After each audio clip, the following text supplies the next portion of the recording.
se arrasta, todo que bate abrir se irá. Está escrito em Mateus capítulo 7, a partir do versículo 9: ora, qual de vós que se o filho lhe pedir pão, lhe dará uma pedra, ou se lhe pedir peixe, lhe dará uma serpente? Ora, se vós sendo maus sabeis dar boas dádivas ao vosso filho, quanto mais o Pai Celestial vos dará boas dádivas a todo aquele que lhe pedir, porque Deus é o Pai melhor do que você.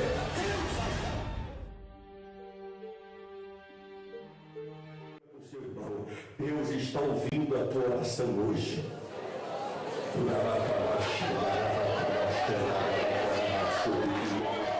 A minha oração de manhã fico esperando. Diga para o irmão que está do seu lado: Deus já ouviu, agora fica só esperando o que ele vai fazer. Aleluia, Deus já ouviu, agora fica só esperando o que ele vai fazer. Aleluia, vitória, aleluia.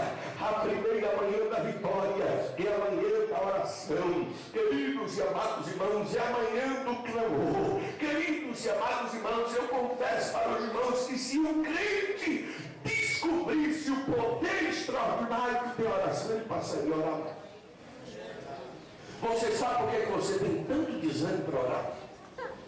Você sabe por que os cultos de oração hoje em dia são os cultos menos frequentados? Sabe que a sua vitória está na oração. Você coloca desânimo para você não orar, que assim você também não tem vitória. Irmãos, aprendam um segredo. Jesus, mesmo sendo filho de Deus, teve um ministério tão vitorioso, porque o que você mais vê nos evangelhos é Jesus orando, é Jesus ensinando sobre a oração. Queridos irmãos, e eu confesso que justamente o inimigo sabe tanto que essa é uma arma tão poderosa para o crente vencer, que por isso que você enfrenta tanto desânimo. Ora, e hoje em dia, nessa agitação, em uma metrópole como São Paulo, está